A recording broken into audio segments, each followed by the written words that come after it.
पूरा इलेक्शन का मुद्दा होता रहा मुस्लिम, हिंदू, इनहेरिटेंस टैक्स, मंगलसूत्र वगैरह वगैरह। वहीं पर ध्रुव राठी देश के बाहर बैठ के ही पूरा बीजेपी का नींद हराम कर दिया। दिल्ली, हरियाणा, वेस्ट बंगाल जैसे कुछ स्टेट में रिकॉर्ड ब्रेकिंग गर्मी पड़ी। इलेक्शन कमीशन ऑफ इंडिया जो डेटा अपने वेबसाइट पर प्रेस रिलीज कर रहा था वही परसेंटेज कुछ दिनों के बाद 6 या 7% से इंक्रीमेंट कर रहा था, जिनमें से सिर्फ 96 company of armed forces deploy किया गया वेस्ट बंगाल में। वहां पर जो चीफ मिनिस्टर है ममता बनर्जी, उनके अगेंस्ट में बीजेपी बहुत सालों से कोशिश कर रहा है वेस्ट बंगाल में अपना जमीन को पकड़ मजबूत करने के लिए। बीजेपी जैसी पार्टी ने 100 करोड़ सिर्फ गूगल पे ऐड रन करने के लिए खर्च कर दिया और आप यहाँ पर फ्री का राशन पाने के लिए ऐसा हो गया हालत कि ध्रुव राठी के जो वीडियो है वो स्टार्ट होने से पहले भी बीजेपी का ही एडवर्टाइज चल रहा है वहाँ। वेस्ट बंगाल के चीफ मिनिस्टर ममता बनर्जी 70 साल की उम्र पे भी 12 किलोमीटर पैदल चल के अपना रोड शो कंप्लीट किया। एडीआर के रिपोर्ट के मुताबिक बीजेपी टोटल जो कैंडिडेट्स दिए हैं ऑल ओवर इंडिया में, उनमें से 41.9% ऐसे है जिनके ऊपर क्रिमिनल केसेस दर्ज है। जब पूरा देश सूरज की गर्मी से झुलस रहा था, India recording its highest ever temperatures, Delhi hitting 52.3 degrees Celsius. तभी इंडिया का लोकतंत्र के सबसे बड़ा उत्सव यानी कि लोकसभा चुनाव चला करीब 1.5 महीने तक। वैसे ये सेकेंड लॉन्गेस्ट चुनाव है इंडियन हिस्ट्री में।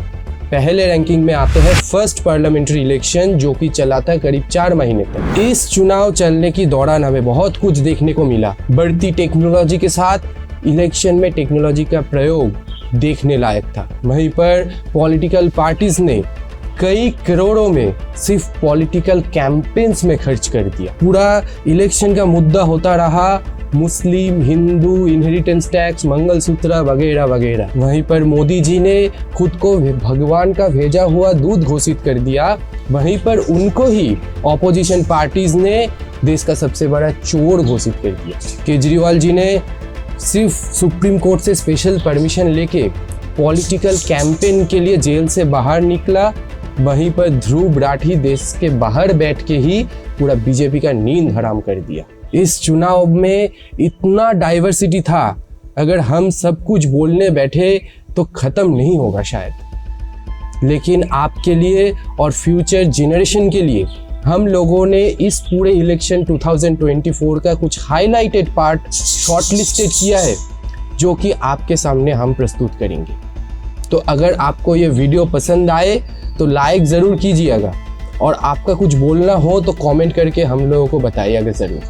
और अगर आपको वीडियो पसंद नहीं आए तो डिसलाइक भी आप कर सकते हैं, लेकिन कोई एक रिएक्शन ज़रूर दे के जाना। तो चलिए वीडियो में आगे बढ़ते हैं।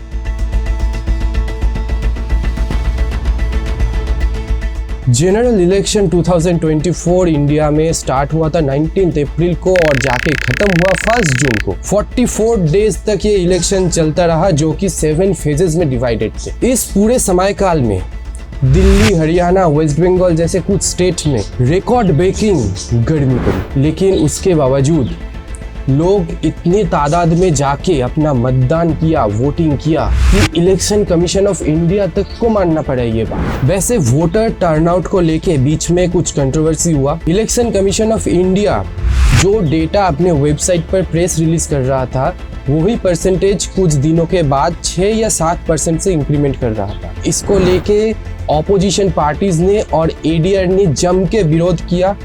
बात सुप्रीम कोर्ट तक गई, लेकिन वहां पर इलेक्शन कमीशन ऑफ इंडिया ये प्रूफ कर दिया कि फॉर्म 17C जो कि ऑपोजिशंस और एडीआर डिमांड कर रहा था कि हर बूथ का जो फॉर्म 17C होता है उसका डेटा पब्लिक किया जाए। Election commission of India supreme court को ये समझा दिया कि लीगली वो लोग ये करने के लिए बाधित नहीं है। इस बार भारत में एलिजिबल वोटर की तादाद थी करीब 96 to 97 crore. Election commission of India की 7th फेज तक जो रिकॉर्ड है उसके मुताबिक 64.98% वोटर टर्नआउट रेट है। मतलब अगर कैलकुलेशन किया जाए तो अप्रोक्सीमेटली 63.09 करोड़ भारतीय ने अपना मतदान किया। इस बार के चुनाव में सेंट्रल एजेंसीज और पैरामिलिट्री फोर्स का जो डिप्लॉयमेंट है और यूसेज है वो देखने लायक था। मतलब इस बार के इलेक्शन में election commission of India, ED, CBI, IB जैसे एजेंसीज को भी चुनाव प्रक्रिया में शामिल किया और डायरेक्टली इन्वॉल्व किया। दिल्ली की चीफ मिनिस्टर केजरीवाल जी को लीकर केसेस में ठीक वोट से पहले ही जेल के अंदर कर दिया गया। Big breaking story right now. Arvind Kejriwal has been arrested by the Enforcement Directorate. 12-member team is currently inside. What we are being told right now by senior police officials on the ground. लेकिन केजरीवाल जी ने supreme court से permission लेके सिर्फ voting campaign के लिए jail से बाहर आने का बेल पा लिया। लेकिन 2 जून को उनको फिर से सरेंडर करना पड़ेगा, उनको फिर से जेल में जाना पड़ेगा। A month and a half after he was arrested by the Enforcement Directorate on 21st March, Delhi Chief Minister Arvind Kejriwal has finally been granted bail by the Supreme Court in the excise policy case. The court has, however, only granted him bail till 1st June for campaigning for the elections.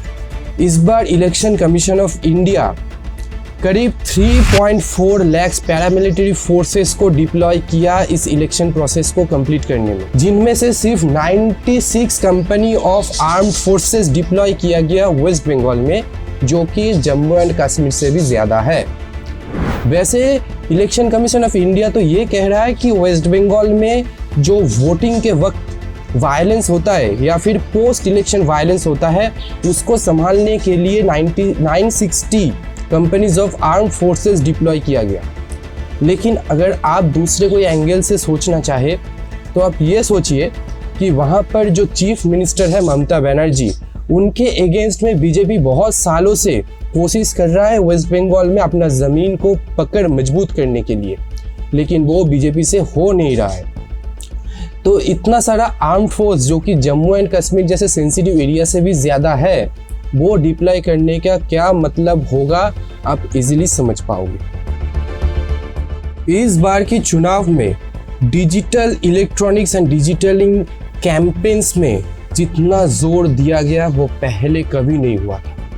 Technology का इस्तेमाल इस बार की election में देखने लायक था।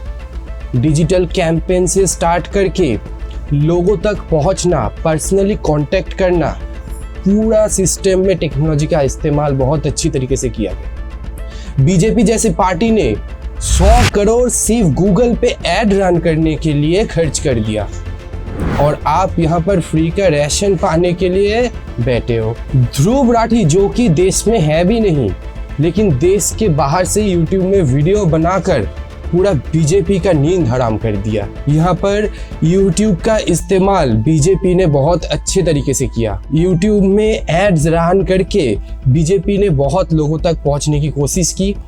ऐसा हो गया हालत कि ध्रुव राठी के जो वीडियो है वो स्टार्ट होने से पहले भी बीजेपी का ही एडवर्टाइज चल रहा है वहाँ पर। ये मोदी की गारंटी और मेरी गारंटी। कमल का बटन दबाएं, भाजपा को जिताएं। नमस्कार दोस्तों। 2019 पे जो इलेक्शन था एक सोशल मीडिया वार, वो 2024 तक आते आते टेक्निकली हो गया है कि यूट्यूब हुआ। तो आप समझ रहे हो बीजेपी ने इस बार टेक्नोलॉजी का इस्तेमाल कैसे किया लोगों का ब्रेन हैक करने के लिए। वैसे एआई टेक्नोलॉजी जैसे जैसे बढ़ रहा है, एआई टेक्नोलॉजी का इम्प्लीमेंटेशन भी बहुत ज़ोरों से हुआ इस इलेक्शन में। आप ये वीडियो देखिए, और अगर आप ये वीडियो पूरा देखना चाहते हैं तो मैं डिस्क्रिप्शन पे लिंक दे दूंगा, आप जाके देख लीजिएगा। What is being called as India's first AI-driven election, we meet 31-year-old Devendra Singh Jadon, who's popular on social media as the Indian deepfaker. This election season, he's using AI to make political campaigns for various political parties. We have worked with political leaders of Congress. तो इससे हम ये समझ सकते हैं अगले 5 सालों बाद जब फिर से चुनाव होगा, इस बार जो था यूट्यूब वार, जो था 2019 में सोशल मीडिया वार, वो 2029 में जाके होने वाला है एआई वार। मोदी जी ने 206 से भी ज्यादा पब्लिक मीटिंग्स कंडक्ट किए और 80 से भी ज्यादा पर्सनल इंटरव्यूज कंडक्ट किए नेशनल न्यूज मीडियाज पर। वहीं पर वेस्ट बंगाल के चीफ मिनिस्टर ममता बनर्जी 70 साल की उम्र पे भी 12 किलोमीटर पैदल चल के अपना रोड शो कंप्लीट किया, जो कि इस एज में शायद नामुमकिन की तरह लगता है। वहीं पर राहुल गांधी की एक पब्लिक मीटिंग में जाने से उनका स्टेज टूट गया।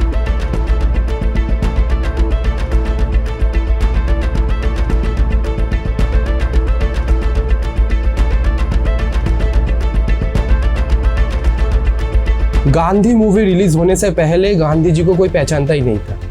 नहीं, मैं नहीं कह रहा हूँ, ये मोदी जी ने कहा था। दुनिया में महात्मा गांधी एक बहुत बड़े महान आत्मा थे। क्या इस 75 साल में हमारी जिम्मेवारी नहीं थी क्या कि पूरी दुनिया महात्मा गांधी को जाने? कोई नहीं जानता महात्मा गांधी। पहली बार जब गांधी फिल्म बनी तब दुनिया में क्यूरियोसिटी हुई, अच्छा ये क्या कौन है? हमने नहीं किया जी। लेकिन गांधी मूवी रिलीज हुआ था 1982 में। उससे पहले 1969 से ही इंडियन करेंसी में बापूजी का तस्वीर का इस्तेमाल चालू हो गया था। तो कोई लॉजिक बनता है इस बात का, आप खुद से सोच लीजिए। वहीं पर मोदी जी ने पूरे इलेक्शन के दौरान इनहेरिटेंस टैक्स के बारे में बताते गए कि आपका ज़मीन ले लिया जाएगा अगर कांग्रेस सत्ते पे आए तो, आपका मंगलसूत्र ले लिया जाएगा, आपका घर बार सब कुछ ले लिया जाएगा। कांग्रेस ने अपने मैनिफेस्टो में जो कहा है वो चिंताजनक है, गंभीर है। ये कांग्रेस का मैनिफेस्टो कह रहा है कि वो माताओं बहनों का सोने का हिसाब करेंगे, उसकी जड़ती करेंगे, जानकारी लेंगे और फिर उस संपत्ति को बांट देंगे। मेरी माताओं बहनों, ये आपका मंगलसूत्र भी बचने नहीं देंगे, यहां तक जाएंगे मैं कहने आया हूं। लेकिन कांग्रेस की मैनिफेस्टो में, जो इलेक्शन 24 का कांग्रेस का मैनिफेस्टो था, उसमें ऐसा कोई इनहेरिटेंस टैक्स की जिक्र था ही नहीं। वहीं पर लास्ट में मोदी जी ने खुद को भगवान का भेजा हुआ दूध भी बता दिया और ये भी बता दिया कि वो शायद बायोलॉजिकल नहीं है। मां के जाने के बाद इन सारे अनुभवों को मैं जोड़ करके देखता हूं तो मैं कन्विंस हो चुका हूं। गलत हो सकता हूं, लोग लेफ्टिस्ट लोग तो मेरे धज्जियां उड़ा देंगे, मेरे बाल नोच लेंगे। मैं कन्विंस हो चुका कि परमात्मा ने मुझे भेजा है। ये ऊर्जा बायोलॉजिकल शरीर से नहीं मिली। वोट आप जब किसी को दे रहे हो तो क्या समझ के दे रहे हो कि वो जाके आपका रिप्रेजेंटेशन करेगा दिल्ली में, आपका भलाई होगा, देश की प्रगति होगी, कुछ नया लॉ आएगा जिससे आपको बेनिफिट मिलेगा। लेकिन आप जिसको वोट दे रहे हो वो सर्टिफाइड क्रिमिनल निकला तो कैसा होगा? अगर वो रेपिस्ट हुआ या फिर कोई मर्डरर हुआ तो कैसा रहेगा? जी हाँ, बीजेपी का इस बार 400 सीट पार करने का रिकॉर्ड टूटे या ना टूटे, लेकिन उन लोगों ने एक रिकॉर्ड जरूर से तोड़ दिया। एडीआर के रिपोर्ट के मुताबिक बीजेपी टोटल जो कैंडिडेट्स दिए हैं ऑल ओवर इंडिया में, उनमें से 41.9% ऐसे हैं जिनके ऊपर क्रिमिनल केसेस दर्ज है। तो शायद पॉसिबिलिटीज है कि आपने भी किसी न किसी एक क्रिमिनल को ही वोट दिया होगा। वैसे यहाँ पर सिर्फ बीजेपी नहीं आते, सेकेंड नंबर पे आते हैं कांग्रेस, जो कि पूरे इंडिया में जितने सारे कैंडिडेट्स दिए हैं उनमें से 39.75% कैंडिडेट्स ऐसे हैं जिनके ऊपर क्रिमिनल केसेस दर्ज है। बाकी पार्टीज का भी लिस्ट आपको नीचे दिख रहा होगा, लेकिन आप एक बार खुद से सोचिए ये हो क्या रहा है हमारे डेमोक्रेसी के साथ। इंडिया में ऐसा क्यों एक लॉ नहीं है कि जब कोई भी कैंडिडेट या फिर उम्मीदवार खड़े हो उनका एक पर्टिकुलर क्राइटेरिया होना चाहिए, उनके ऊपर कोई क्रिमिनल केसेस हो तो उनको खड़ा नहीं करना चाहिए। बात यही है कि ये जो जनरल इलेक्शन है ये एक सिर्फ मजाक बन के रह गया है। आप लोग शायद सीरियसली लेते हो इन जनरल इलेक्शन को, लेकिन आप जिनको वोट दे रहे हो ये सब नेता लोग इन इलेक्शन को कोई सीरियसली लेता ही नहीं है। इन इलेक्शन को जो कंडक्ट करता है इलेक्शन कमीशन ऑफ इंडिया, इनको रहना चाहिए निष्पक्ष, एकदम न्यूट्रल रहना चाहिए, तभी जाके डेमोक्रेसी का सही एक्सरसाइज होता है ये इलेक्शन। लेकिन वहीं पर ही इलेक्शन कमीशन ऑफ इंडिया इस बार था सबसे ज़्यादा बायस्ड। जो इलेक्शन कमिश्नर है उनमें से 2 ऐसे हैं जिनके साथ बीजेपी का पिछला रिश्ता भी है और अभी भी डायरेक्ट कनेक्शन है। मोदी जी ने खुद ने उन दोनों को बिठाया इलेक्शन कमिश्नर के मुताबिक सिर्फ वोट शुरू होने से पहले ही। तो लोग भरोसा करे तो करे किस पर? सरकार के ऊपर भरोसा नहीं है, इलेक्शन कमिश्नर के ऊपर भरोसा नहीं है, बचा एक सुप्रीम कोर्ट। आशा रखते हैं सुप्रीम कोर्ट न्यूट्रल ही रहे, नहीं तो देश बचेगा ही नहीं। 4 तारीख को क्या नतीजा आता है उसके ऊपर हम सबका ध्यान रहेगा। 4 तारीख को ही पता चलेगा कि अब जो आ रहे हैं वो कितना देश को ऊपर ले जाएगा या फिर देश को कितना नीचे गिराएगा। नेक्स्ट 5 साल तक कौन राज करेगा हमारा ऊपर, वो देखने वाली बात है। तो वेट करते हैं 4 तारीख तक, उससे पहले तो कुछ बता भी नहीं सकते। और एग्जिट पोल आप देखते रहिए, तब तक के लिए जय हिंद।